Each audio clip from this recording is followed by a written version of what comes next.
Ben Dhiman, welcome back to the show, buddy. Nice to see you. What can I say? It's good to be here, Dylan. It's been a little bit since you and I caught up. I think it was probably at UTMB last year. You continue to be just on this amazing hot streak. As we were just chit-chatting before press and play here, you made a comment that I think might be an interesting place to start, that being that like your profile is higher in France than it is here in the US. Of course, you live in Europe, but you're from the US. Talk about that a little bit. Is that strange? Well, I've yet to make like a proper debut in America. I've run races over there, but without any real seriousness.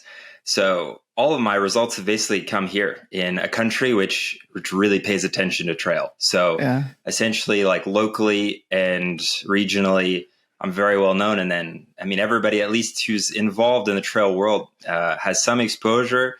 But I find it a bit weird because it's one of those a man without a country situations where here all of the attention, as America, I imagine as well, has been on World Championship, who's going to be on the team, how's that going to play out? And I'm like, I guess I'm American, but frankly, like my life is more French than anything right now. So, yeah.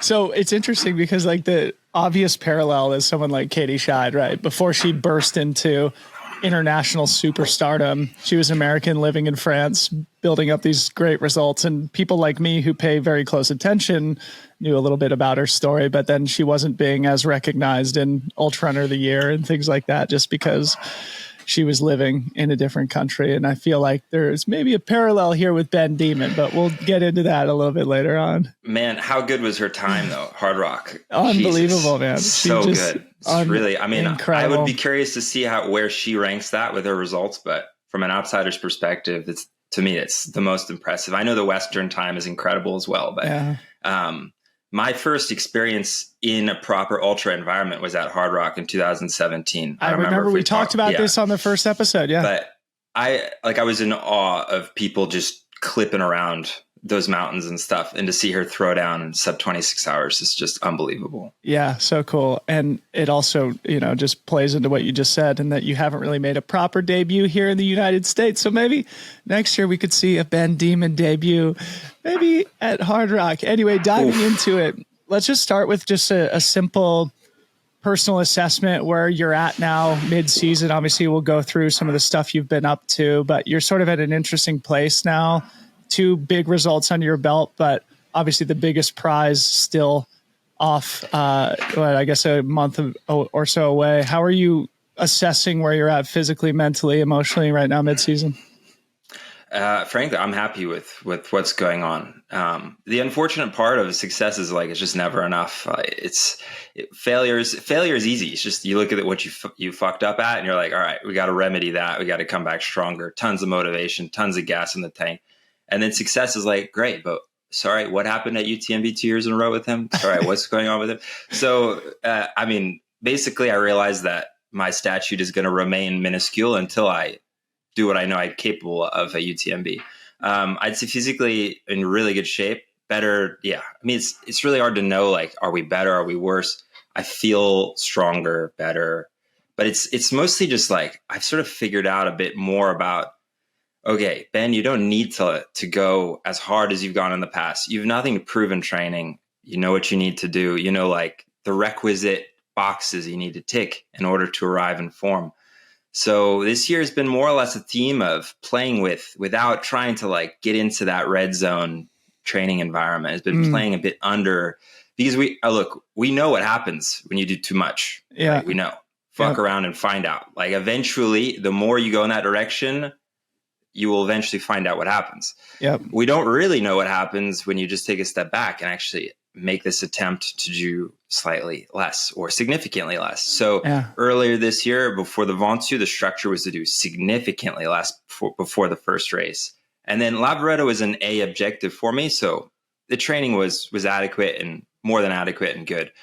But again, I was still like really trying to be aware of where that line was and if I'm passing it with my training.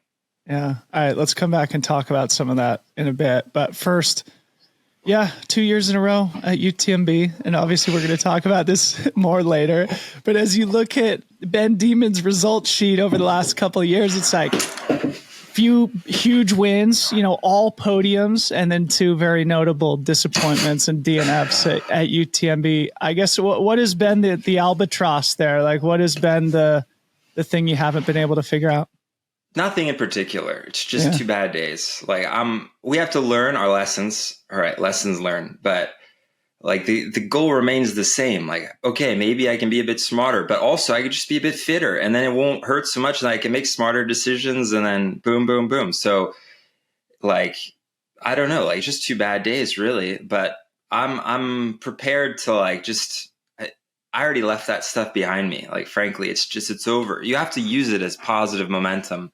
Everybody has a story with a race or 2, that they struggle with. And for me, it's been that one, but it's not the pressure environment. Like I'm comfortable with the cameras. I'm comfortable with the expectation. I'm comfortable with my own like drive to do something. It's just like, just don't make debutant errors. Like, do things correctly, execute, it's not a skill sport running. You just get out there and get the thing done, Yeah. I actually reread sort of your report about UTMB from last year and, just your personal assessment. And one of the comments you did make was that you felt like you handled the quote unquote failure in a mature way. And you also talk about kind of an important exchange that you had with your father. And if it's not too personal, I'd like to ask you about this because I know your father passed away just after the disappointment at UTMB. So obviously one thing is a career disappointment. One thing is a transformative life loss. If it's not too personal, I'd love to have you share a little bit about how you've processed that double whammy of grief and I don't know, any thoughts as it relates to it? Yeah. I mean, the interesting thing is the last photo we've got is this photo of my dad and I down by the river running through Argentière. Like, it's like one of those glacial rivers. And like, I'm after the DNF and I've got my feet in the water and he's got his feet in the water and his wife like took the photo. Like, we had no idea. And, but it's weird because we didn't have a lot of moments like that where we had like kind of like a connection in a chill environment. Like, he's a very intense dude, a lot of character. So we didn't have that, but to see that as like the last sort of like remembrance of us together is really poignant to me, like with this epic background and everything. And he was gone suddenly. He was fine Chamonix week. A week later, massive heart attack, dead. And that's like a massive, obviously, just shock. Like, you can never imagine like a news hitting you like that. I mean, we hear that it happens, but you just don't imagine you're going to get news like that. And I don't know, like I'm kind of a weird guy. I'm not a very emotional person. So when that happened to me, it wasn't that it was confusing. I was just like, boom, this is the harsh reality of it all, man. Like, this is what we all come to this eventual same deliberate end. It's over. It's going to be over eventually. Yeah. But we had like this interesting exchange after the race where he was saying like, you did great. Like you did. And I was like, listen, we didn't do great. We clearly did not do great, but I understood that he was saying something deeper. He's like, you're in your path. Like, you're on the path, you're doing it. It's going to be fine. Yeah. And so after, it was really kind of a tumultuous end of the year, but into this year, this weird feeling, like where we see death in nature, we see life spring up. Like, this is just what happens. You go to the jungle, look what happens. Yeah. And like, I don't know, like I have this feeling, it's not like a monkey off my back or something, but I have this feeling that like his presence not being there is somehow propelling me forward in a way that wasn't possible before. And I can't explain it. I don't know what that means really, but I feel it somewhere. And you're a father now also, obviously. And so I'm sure it elicits some contemplation about your own mortality and the fact that your son will eventually, God willing, will have the same experience if he's lucky, right? And you also wrote about how you felt like shit for a month and a half, I think you said, and I think it opens up maybe an interesting opportunity to talk about kind of the relationship between emotional state and physical state. How did it impact you as an athlete? Yeah, I think on one of Killian's in one of his Western States buildups, he said performance is the manifestation of health. Like, so the higher the performance, the higher the health, and health is not just physical; it's also mental. So when you're struggling mentally, there's no way you're going to perform physically, like at a high level. But once things kind of calmed down a bit and I found a bit more of my groove, I definitely settled in. But when I went down to Reunion Island, I didn't know what was going to happen, really. I was like, either I'm going to just be on some like wide-eyed, crazed terror and just take the race, or the cars are going to come crashing down. And it was more or less like I just was too tired, like just too drained to face an effort of that proportion. So I had like 8-9 hours in me, and then was just tired. I was okay. I finished the race, but I didn't have. It's like an emotional exhaustion, not a physical exhaustion. Yeah. And that one is, you need to have, you need both. To have a full tank. Yeah, you need both. All right. So let's talk a bit about your season here. And I want to start with your winter project to break 30 minutes in the 10K. Give us a sense of why that goal was important to you in the grand mosaic, obviously, of your professional career as a trail runner.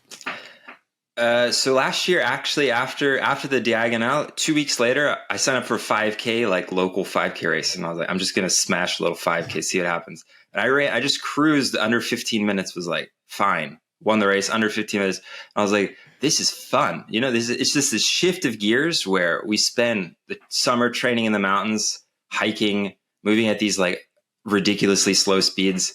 And then just the shift to the road, and then the game of actually playing with people on the road is so fun. It's just really, so I just caught the bug a bit. Then 2 weeks after that, I did a semi or half marathon. We say semi in French, half marathon. Yeah. I did 106, and I was like, my goal, the strategy was go with the first guy and don't let go. See what happens. Don't look at the pace, just go. Yeah. And so we were together for a while. He took off. I caught him, won the race. I was like, damn, dude, road racing is legitimately cool. I've come back to the 10K in the past. Like, it's been the distance that's sort of been most interesting for me for just comparison. Yeah. What it is a proxy for like where you're at in that domain. So for me, 30 minutes I did like 31 a couple years ago, and then 30 minutes is just the natural evolution. It's nothing spectacular, but I think like, I don't know. I think eventually we'll see a point where if you want to be a top ultra runner, 30 minutes is that's the minimum. That's the base. Yeah. Like, I know maybe there's guys who run 32, 31 who are still studs on a 100-mile race. I'm not saying we have to do that, but I really respect polyvalence in the trail to be able to do all kinds of stuff. And the 30-minute mark it's a good solid one. It's not ambiguous. It's just 30 minutes. Yeah. Why not? Yeah, you wrote in your Substack, which we're going to reference a million times, that I have to encourage our audience to go subscribe to. It's fantastic. You wrote, I strive to become a complete runner because in the mountains where my heart lies, a Swiss Army knife is superior to a chef's blade. And in addition to this sub-30 project, you also did what I think was your first Schemo competition. So I think another example of your desire to change gears, shift things up. But ultimately, it's all in service of your trail season. Absolutely. I mean, I did very little preparation for the 10K. I'm talking 2 sessions a week, and then skiing 4 times a week, doing massive hours, doing massive vert, and then just doing speed session like real fast, like just doing 200 meter repeats, stuff like that. Get the speed up. And I just wanted to have this really polarized structure where actually the bulk of the work is in the endurance format, but then the other side is like, how do these two interact? Where's the interplay? And actually, like Francesco Pupi and I, we had like a bit of an exchange about that. He's like, you're actually getting faster because your aerobic system is getting that efficient that you're able to cruise at those speeds. But eventually, like I'm saying to him, like, where is the line? Like, where do they cross? And how far in which, like, what can you get away with? So for me, running sub 30 was cool, but it's also like, it's not important. I mean, what's important is to do the bulk of the work, which is going to support the trail season, which for me is logging hours in the winter. Like, you got to do it. You got to lay down the base before anything else can happen. Yeah. And this is also a way to do less running, right? To just make the running fun, inject some speed, do less. And then again, just kind of feed off that idea of showing up prepared in the right ways and also at the right time. Okay, so that's kind of the second time that you've mentioned it. So let's just expand on it now, because you talk about this also in your newsletter about how, especially as we approach talking about the Ventoux, where in your post-race report, you talk about the fact that you achieved the result on significantly less training through the winter months. Practically, what did that look like, and why was that important to you? Why did you want to reduce the overall running volume? Because I saw that with me, I had this trend of popping an early season race and then fading, and then picking up again later in the season and having good legs at the end of the season. And I'm like, I cannot do that again, right? I'd rather muff the first one and then pick up the momentum going forward. And I think the best way to do that is just don't do much. Just go underprepared. And for me, like 7 hours, I think I did 7.5 hours, under 8 hours of racing. Like, you don't need to do that much volume. I suffered from cramps naturally, but practically what it looks like was start around 100 kilometers and do 5-week build up to just 130 kilometers. So we're talking 60 to 80 miles, keeping the vert also not anything crazy. And then obviously the snow at one point in the middle of that went away. So then it's just not a lot of volume, which is cool because the sensations are really good. Every time you go running, you're like, I feel amazing. And that's been interesting to see this year is I'm appreciating going to bed, not in a body bag. And it's great. You wake up, you feel good. It's not every day. Don't get me wrong. Like I did just on this past Tuesday, I did like 5 hours at around a race effort at UTMB with all the kit in the middle of the heat. And Tuesday I was just destroyed. Wednesday I was destroyed. So sometimes it does snowball, but you got to pick your days where you want to kind of really go all in, and other days where you want to try to realize that maybe it takes 2 to 3 days to get that freshness back, and then it's ready for another hit. But try to play less in the super fatigue zone. Really interesting.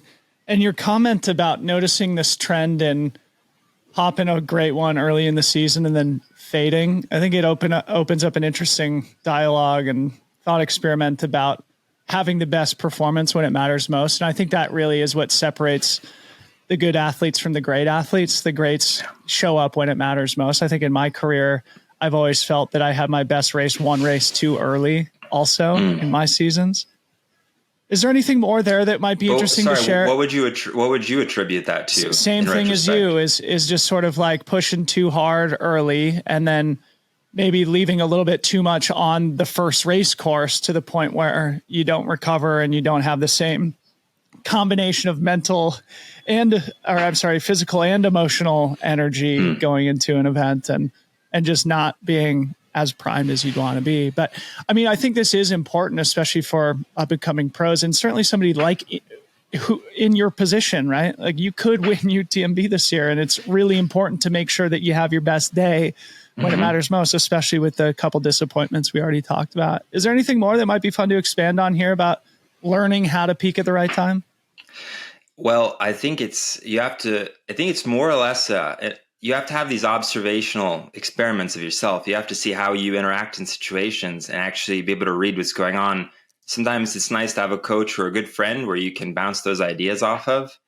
But at the end of the day, like if we're going to be bound to the same formula year after year, we're going to be bound to the same mistakes. And so I think like just taking some risks is fine. Like there's nothing wrong with going into a race a little undercooked. It's okay.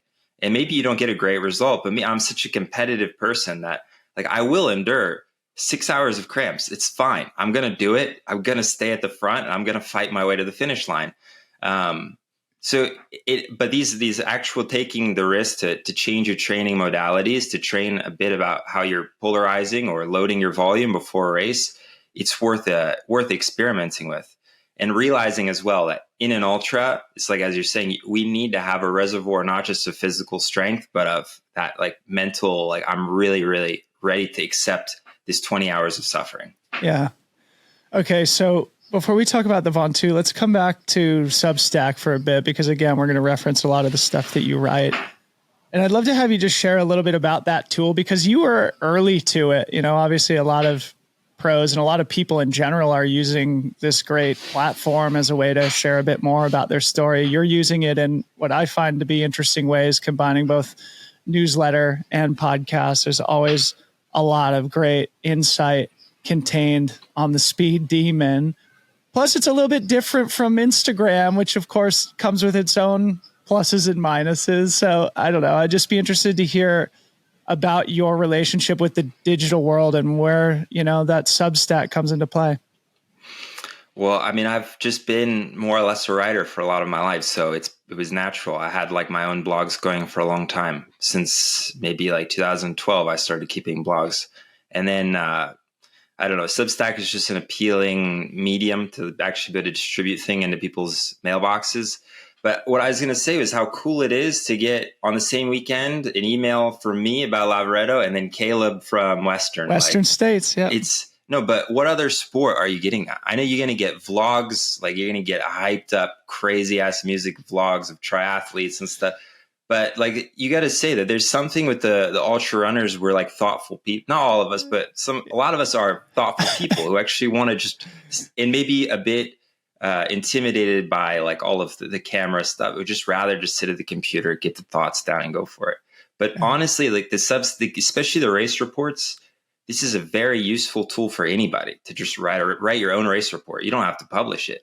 If you write your own race report, you're going to see stuff you didn't really see, because as long as you write it within a couple of days, you're going to be able to just spill it out a bit. And it's better than telling your spouse what happened out there. They don't want to hear it. Just write it in your own little journal, get it out, and you're going to see little patterns and situations and moments and that like ebb and tide of energy that's coming and going during the race and where things were good and bad. And it's a really useful exercise. So I've used it a bit selfishly to do that. And it's been, it's fun too. I enjoy that. Like it feels good to just get it out, honestly. And I've been a little less, like I started with the audio a bit this year just to save myself some time, because it's just a stream of consciousness, just get it out. Yeah. The two are really fun. Yeah. I dig both formats.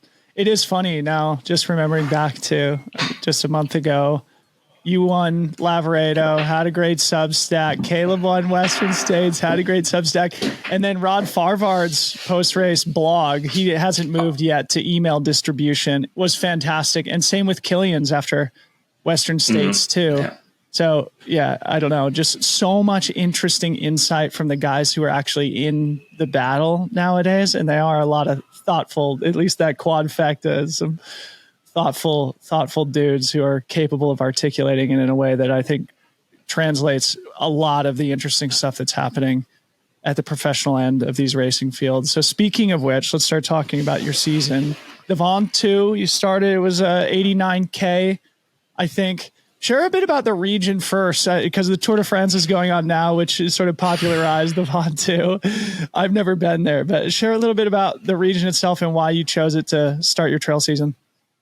Yeah, so it's the region is Provence, and this is like just such a beautiful place. There's vineyards and olives and like rocky cliffs. And it was like where the Romans were and started growing wine up there. It's the Rhone River, the valley. It's a lot of like lavender fields. It's what you think about. A lot of people might cultivate images of the French countryside thinking of Provence. The Ventoux is this just like epic peak that's just sitting up there, and you can see it from just so far away because it's all flat down below. It just dominates the horizon. And then, it's one of those iconic things that exists in France, where you have some of the most famous cycling duels taking place on the road up to there. There's a half marathon that goes to the top that I've wanted to do for some time. Wow. It has like already behind it that sort of lore. And I was looking for a format that wouldn't be too long, right? Again, the idea of progression, doing a bit less, not the 115K Madeira that I did last year. Something a bit more chill, something where I didn't have to do too much work. And it's not so far away, 4 hours in the car. So all of the things align on the calendar, all the logistics, etc. Okay, so the race became a duel between you and Baptiste Hussein, who's also riding a hot hand right now. So take us into that duel, and I'm especially interested to hear about what you described as the deliberate attack where you ended up cementing the race in your favor. Yeah, so I went off, like I just took my race plan and just threw it in a dumpster fire. Like within 20 minutes, the race plan was start kind of relaxed, go with the group, and then on the big climb up to the Ventoux, it's really long. It's maybe 12 miles uphill the whole time going uphill. Not so super steep, but it finishes like pretty steep. So the plan was there's where you're gonna play your cards. But I was just having too much fun. There was just this really groovy, fun forest single track downhill. I was like, let's just light it on fire. And so I took the lead after, I don't know, maybe 5 miles or less, and just started putting the hammer down. And behind me, Baptiste, Thibaut Garivier, and Bart, the Solomon athlete, who's now come into some of the ultra race. They're trailing, and I was just firing. I was just going off. I looked at the live pace. I was like, something good or something amazing is happening, or you're going to blow up seriously bad.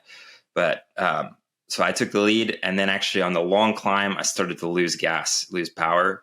Baptiste caught me. He looked great. So I was like, just stay on him, roll with the punches and go. And Baptiste is a solid guy and a solid runner, but he's not going to do some crazy level of attack up the Ventoux. So I just had to sit on him, right? It's painful, but it's not like Walmsley, like just going off in the distance or something. Like I was able to just hang in there with him.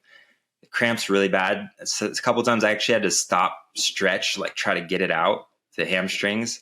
And then I'd have to catch back up to Baptiste. And I could tell he was suffering a bit too. Afterwards, you have this seriously long descent, a half marathon descent. And we were together the whole time. And then I knew I'd done the recon of the last section. It was really gnarly. It's not gnarly because it's just really technical single track, but it's not big climbs or anything. It's just not super funny. It's smashed by plants. The rock's really sharp. So we're rolling through that together. And I just did 1 mile around 6 minute pace to see what would happen, after 6 hours of running. And he went with me. I was like, oh, damn. All right. He's good too. This is going to be interesting. We rolled through the last aid station. I mean, Baptiste is a celebrity, dude. So he's got his fan base going nuts, giant pictures of his head on posters hanging out everywhere. People are screaming his name. It's madness. Is that based on just the UTMB result? Oh yeah, he's a beloved son here in France. He's a big deal. He's a big deal. So he's got his masses of people with him. But I'm like, all the better, man. I'll just roll up this energy for myself, And after we passed the last aid station, he got a little lead while I was fussing with my stuff and starting to eat gels. And I knew I was going to have to go. So I'd started preloading gels like 45 minutes, an hour back. I was just eating. I'd packed too many gels already. And I was just like, eat everything. Just do it all. I don't care how hot and nauseous you are. Just eat everything you've got. Because when it's time to go, you're going to need the sugar. And got everything down, rolled out of the aid station. He had the lead, caught back up. And as we caught back up, I just saw a micro glimpse of real fatigue on his part. I was like, now, just go. It was like uphill dirt road. Just smashed it for a while. He held on for a very short amount of time. And once that broke, I knew it was like, now you have to go even harder to create that gap, extend it, and then never look back and be a complete savage and make yourself run everywhere you don't want to run. And whatever the knees say, whatever the heart says, whatever the lungs say, better. Just fucking go. And with this mentality, it really worked because the gap was substantial by the end. And it was just done over a very short amount of distance. I think it was 9 minutes in 10K, at least according to the race results mixed with your Substack. It's really interesting, and I think it provides a fun glimpse into the dynamics and how they're advancing, accelerating, and the competitiveness of these races now, where typically if you get caught from behind by somebody halfway through the event, it's rare that you're going to be able to stick with that individual and or battle back into contention yourself. And yeah, I don't know, having that intuition of vulnerability at the right moment. It makes me kind of want to come back to the idea that you did less volume in the training because probably in that moment you had to, I don't know, draw in some physical and emotional reserves that potentially, or maybe it's the freshness that puts you over the top. That's it. No, the team manager of Asics was with me, and he was like, "You see what you can do when you're fresh? Like, you can do a lot when you're fresh. You don't need to have done like all of those Ks. Like maybe you had cramps, but when it counted, you had every bit of mental energy to surpass all of the pain switches are telling you to slow down, to cool down, to do it. You're able to ignore all that, push into another level, and take it. And it was really thrilling to come through the finish line. Sometimes I finish and I just feel like, whew, okay, done. This one I was pumped, man, because it worked. Like the actual ability to just turn it on at the end of the race and finish extremely strong. It's the thrill of battle. It's so good. It worked. Okay, so Lavaredo was next. So I'd love to hear similar thing, like why you built this into the season, knowing UTMB is the major goal. And I think there is kind of like a curse or an unfortunate precedent of like the winner at Lavaredo still, at least on the men's side, has never gone on to also win UTMB. I don't have the stats in front of me about how many times it's been tried and who's come up short, but with that as your prompt, why Lavaredo? And were you bothered by this narrative about it's hard to win the double? No, I was not remotely bothered by this. To me, you cannot you cannot try to find causation for bad UTMB results with this kind of stuff. UTMB is its own thing going on. Surely you can get it wrong, right? You can not recover correctly and cycle down, but you could do that with any number of races around that time. It's not just Lavaredo itself. For me, Lavaredo is very good because you have like runnable climbs. You have like stuff that actually looks like the UTMB course to a certain extent. So it has a level of specificity that you won't find. Like, for example, I've done Andorra 2 years in a row. Mm-hmm. I don't know why I decided to go back, but anyways, 2 years in a row. That's like the opposite. It's just so gnarly steep. So there's an element of specificity, but what it is Lavaredo, the Dolomites. We talk about icons. Like this is it. This is Italy. And I've been wanting to go to Italy for a long time. I'm a huge pasta fan.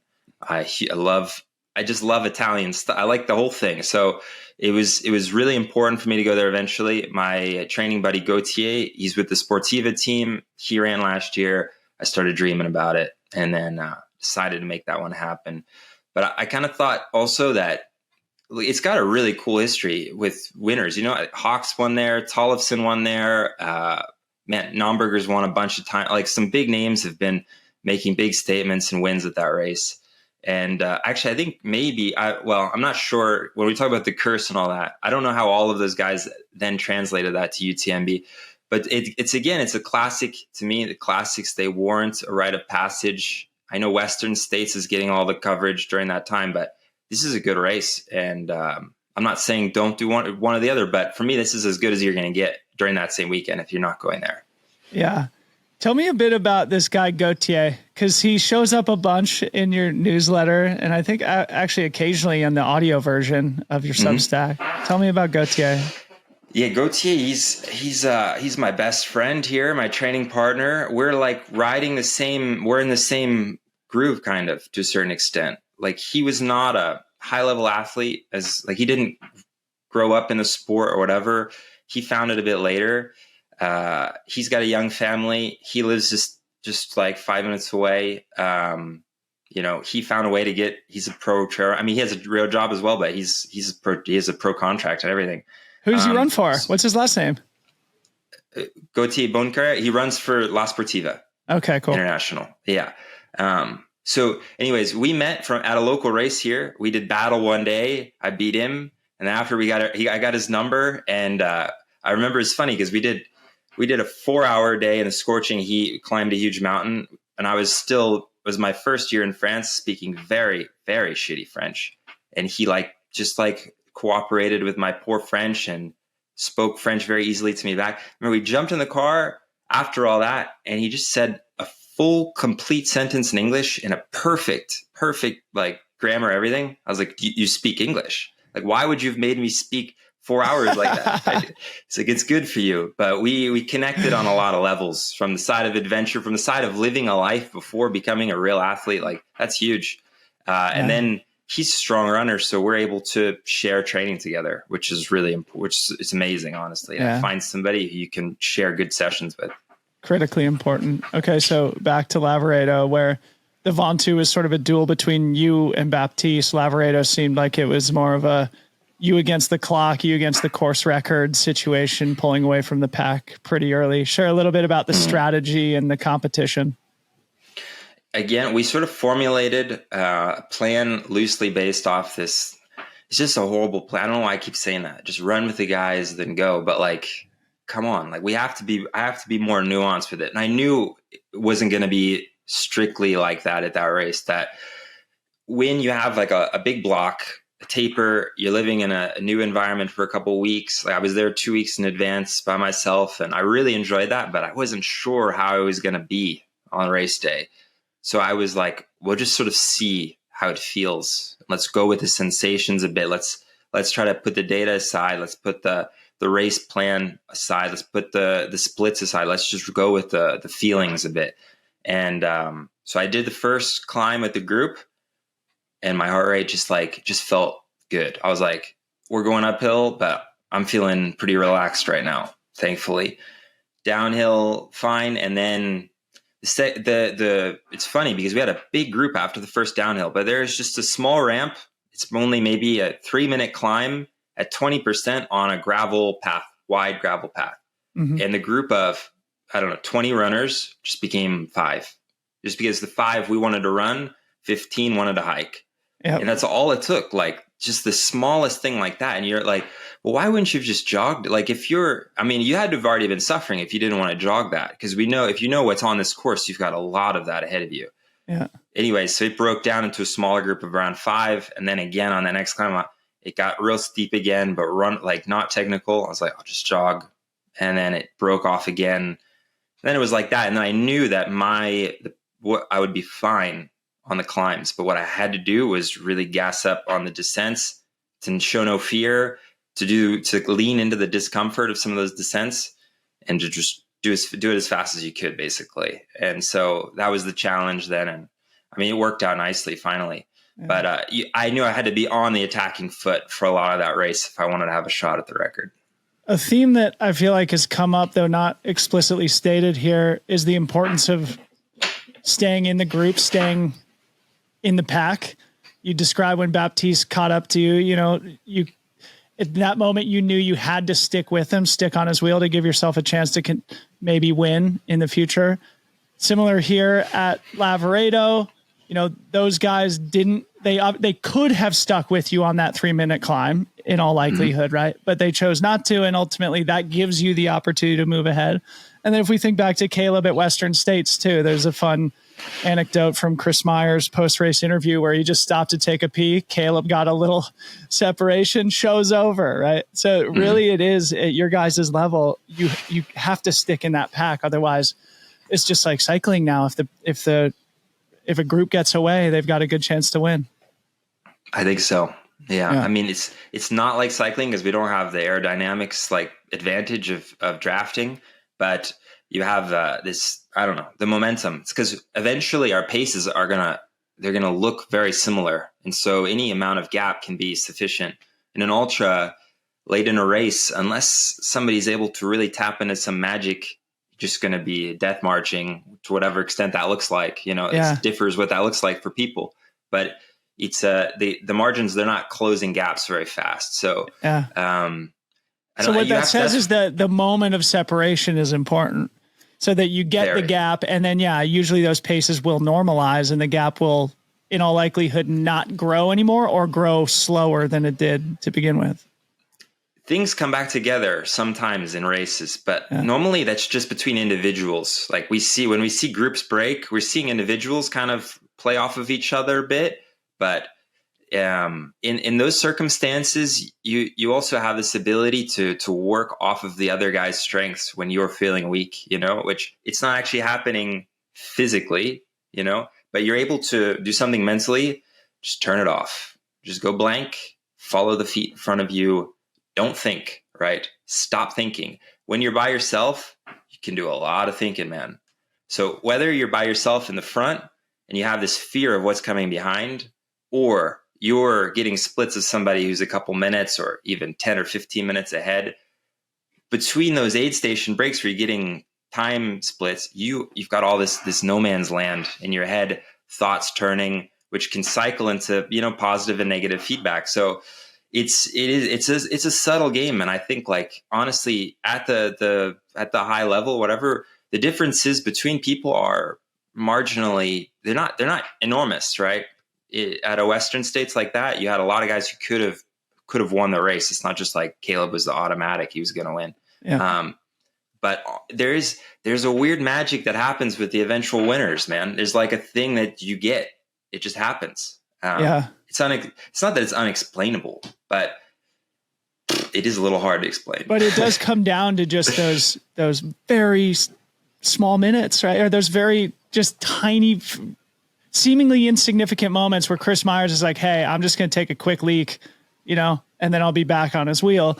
And it reminds me too, from 2024, Rod Farvard talked about the moment that Jim ran away from him there with 15 miles to go at Western States, and his post-mortem and his regret of like, if I would have stuck with him for 30 seconds, maybe Jim would have eased off the gas thinking that I'm not going to get dropped. So really that moment of separation is so critical, and how both athletes respond in that moment is usually what determines winners and losers. Okay, you just mentioned this, but you arrived in the Dolomites 2 weeks early, and in your Substack, you talk about how you treated the performance like a job. Say more about that. Yeah, I ate rice and boiled chicken, and sometimes I ate pizza only once every 3 days. Like, it's a real sacrifice, man. You're in Italy, just eating it, and making sure that the places I take to stay have kitchens, so I don't have to eat outside. Just being aware how just only a half cup of oats. And so from a nutrition side, I think that's the biggest one. It was because with the family, I cook all the time here, and they don't want to eat rice and boiled chicken, man. So, I mean, we enjoy good food. However, on a business trip, you got to just keep it lean, keep it correct. And then on the other side, on the performance side, what it means is like, well, if you need to rest and recover, that's the job. Okay. That's the job, is to rest and recover. And when it's time to train, the job is to train, and it's only to train for the amount of time that you've stated you want to go today with the intention that you laid out. And part of it as well was make sure you're going out every day when it's hot. Right. So normally I'm like, the first thing I do after I drop the kid off in the morning is go run right away. But this time I'm like, wait till it gets hot. And I'm like, it's morning, not running. What's going on? Do some stretching, right? Do like stuff like that, where you're actually preparing to go training, recovering correctly after training, eating correctly after like professional athlete type of habits, which I do variations of that in my life. It's not like I'm a slob. I'm good at it, but I'm not, when you're actually really focused on that, it's different. So also, though, the fact that you arrived 2 weeks early is an example of you treating it like a job too. Why was that important too? I mean, we should come around to talk about the result itself, but why was it important for you to get there early? And it sounds like you were alone, meaning you left the family at home. Yeah, that's always hard to do, man. It's tough, but I knew I needed to do it. I was like, I gotta just take care of business. So I went over there. I wanted to do the course recon and then have time to actually absorb it to a certain extent before the race. And like Gautier last year, he went the weekends before the race, did the whole recon, rested 3 days, and he did great. I think he did P7 or something. Anyways, I was like, I want to do it 2 weeks out, then not rest, but like chill out a bit, taper, and actually correctly approach the end. So I did my last long run was on the course. So that's great when you can do something like that. And also just that being in that environment, you have a little bit of altitude all the time there. It's not super high, but it's high enough where that matters. And then, yeah, the heat, the altitude, the type of mountain trails you find around there. So there's quite a bit to gain from just being there in advance for sure. Okay. So again, it was a course record victory. We should make that explicit. And as you mentioned, a lot of our sports greats, both past and present have earned victories on that course. You are now objectively the best ever at Lavaredo, but you also said that there's time to lop off. How do you hold these two conflicting thoughts in your head? Both it's the best performance of your career and you could have done better. Because you can always do better. But you made it sound like you could have done significantly better. You said there's probably not significantly. Yeah. I had like 5 minutes in there that I could reasonably take off if maybe, for example, if I'd had a guy coming with me, because there's like a real hard stretch in there. It's called the Val Trevenonzes, and it's like kilometer 80 to kilometer 100. It's hard, proper hard. And I was just by myself, baking away in the sun and just going insane, in a good way. But I could have just benefited from turning it off and following some feet or working with somebody a bit on a bit of that. Because when things are really coming to a head, like I probably lost 3 minutes there, and then between like some random toilet breaks and aid station stuff, like maybe there's another 2-3 minutes. Maybe there's 30 seconds here and there on some of the descents, but like we're talking in the neighborhood of like 5 to 8. 8 sounds a bit nuts, but solid 5 for sure.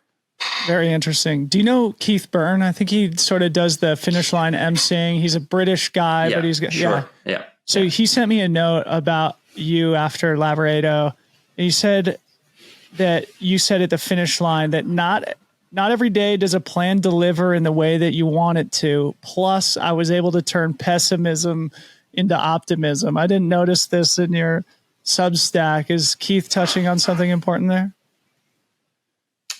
We do that constantly in the race. I remember saying something along those lines, but I think in the ultra, you've got to find a fundamental way to take all kinds of energy and turn it into fuel. Like if it's not great emotions or sensations, you got to find a way to do something with it other than let it slow you down.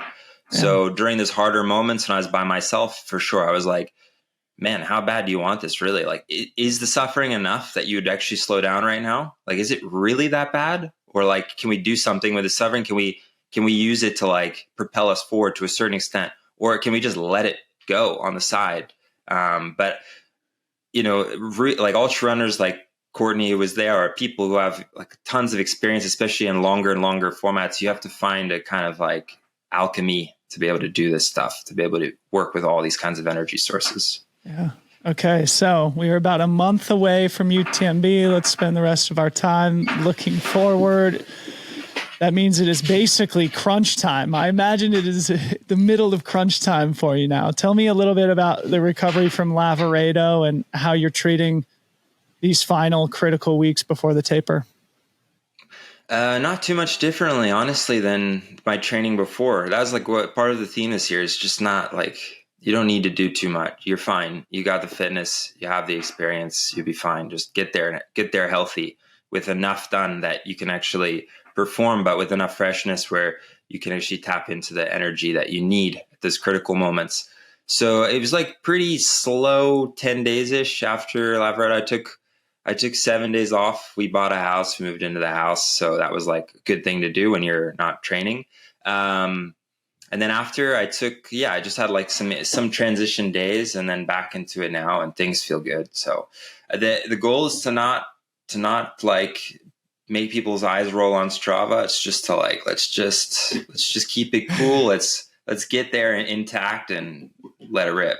Well, speaking of Strava, I'll make sure to link to it in the show notes, but I'd be interested to hear kind of what the emphasis is, because just like scrolling through quickly here this morning, it seems like you're jumping on the track occasionally. You were doing like 2K intervals, not necessarily the like 20 to 30 minute steady state stuff that you might expect. Tell me about where your head's at as it relates to the specificity of it all.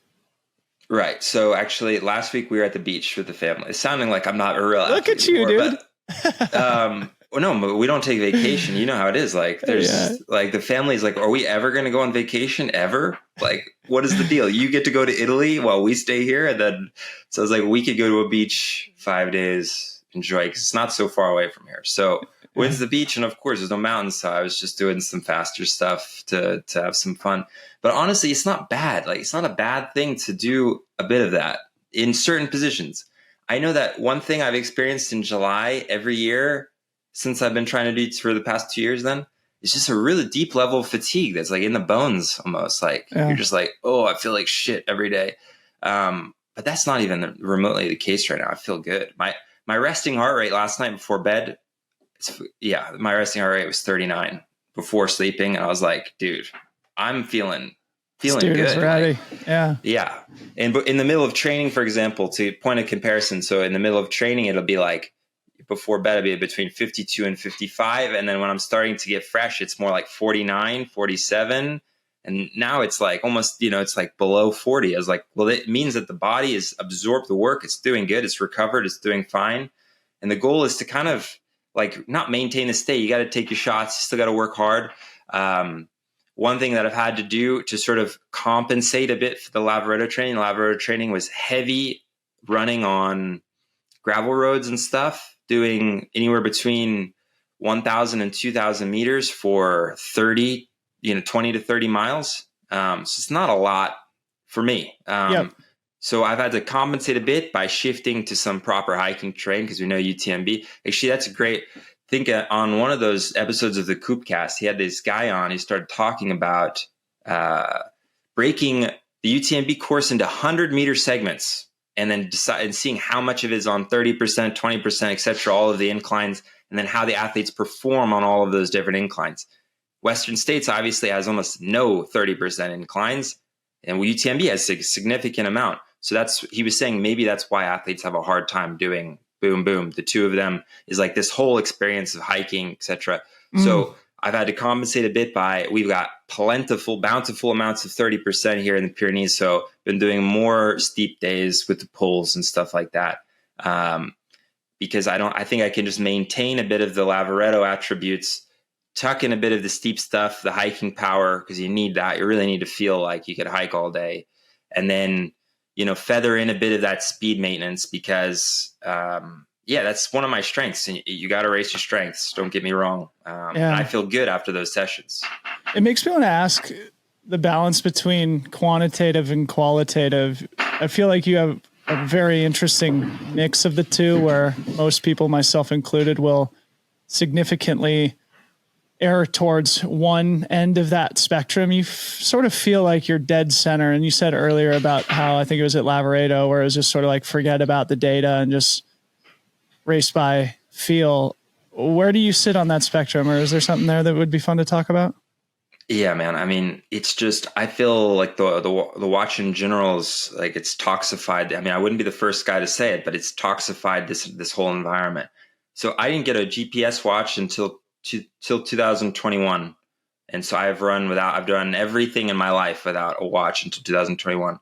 And I think, and I've experienced, everything, all of the sensations of feeling great, feeling horrible, etc. Never even cared about the pace, the distance, except it just went for it by sensation. But part of that is okay, could have been optimized a lot better than that. But part of it as well is like, but I learned my body extremely well. So in the race environment and in the training environment, we need to be able to gauge more than just where the heart rate's at.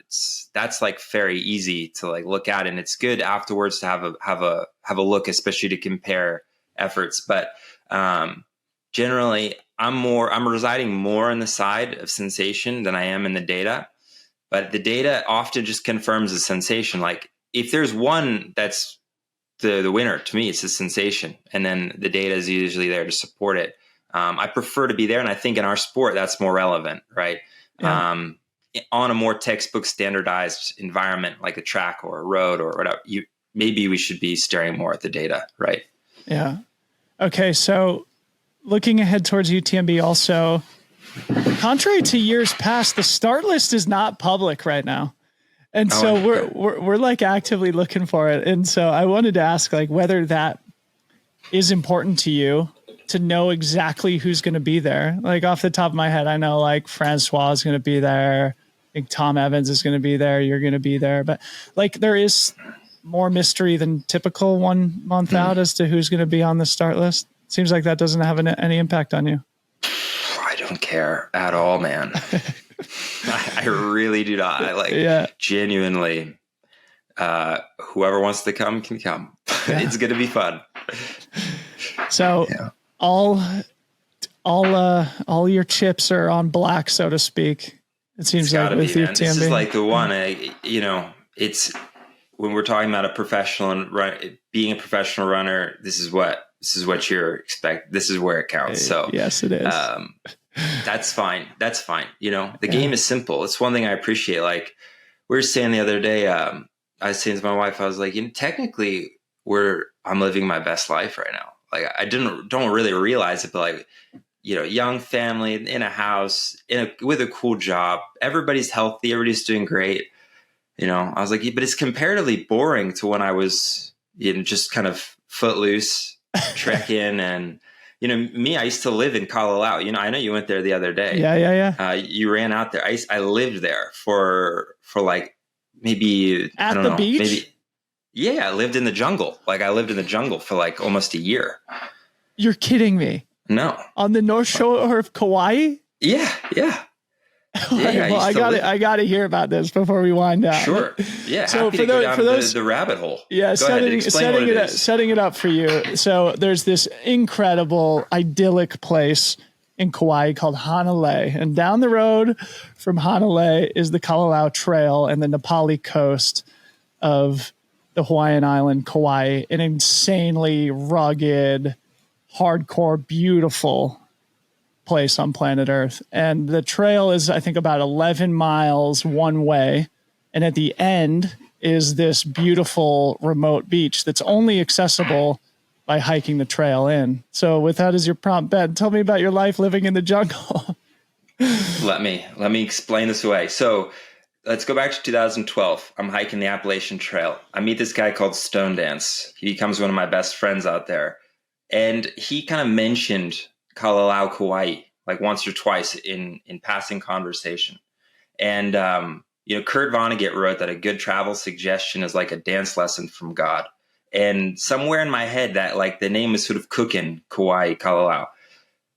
So I finished the Appalachian Trail. I got this horrible re-entry syndrome. I went from like really feeling amazing and connected to nature and to like, you're going to starve. You need to like get a job, whatever. So staying at my mom's house, working at an Amazon return warehouse in Hebron, Kentucky, night shift, horrible job.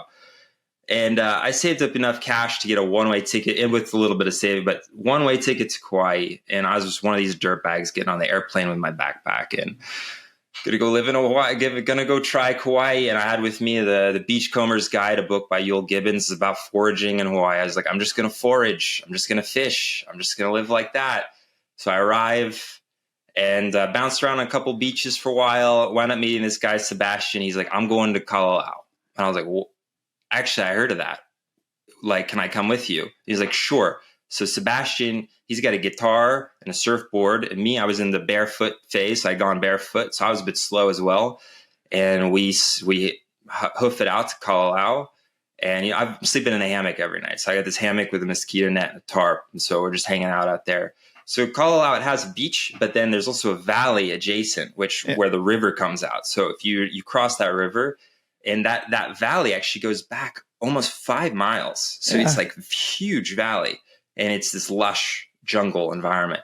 And there was hippies living out there. So I heard the story. I heard the legend that there's people doing that, but I think pretty they cracked down. I don't know if it exists now. I don't know if it exists anymore because we weren't discreet, man. Like we were we were mingling with tourists all the time, people coming in, hanging out. So I think they kind of chased all the hippies out. But when I was there, there were long-termers. There's people living back there like 12 years. I'm not joking. Like, yeah. There was kids born out there. It's not a joke, man. It's completely insane. I mean, in the best possible way. So I found my way out there.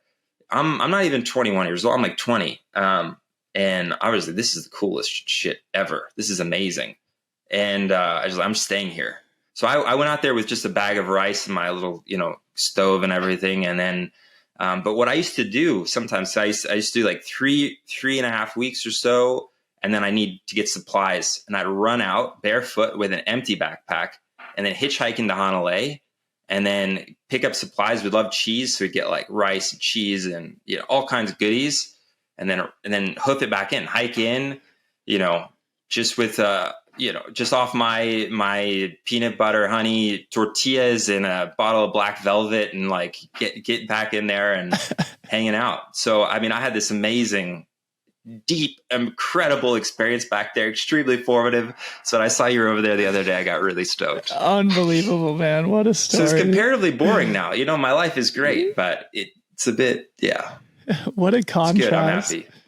All right. So maybe before we wind down, it might be interesting to just ask you a little bit about whether this adventure bug still is in your heart, because, we just saw Francois Den break the FKT on Nolan's 14. That's only 35 hours. It's not like the Appalachian Trail, but of course, Tara Dower last year broke the FKT on the AT, and you've got just this incredible talent and this amazing prowess, and you're building such a strong competitive racing career.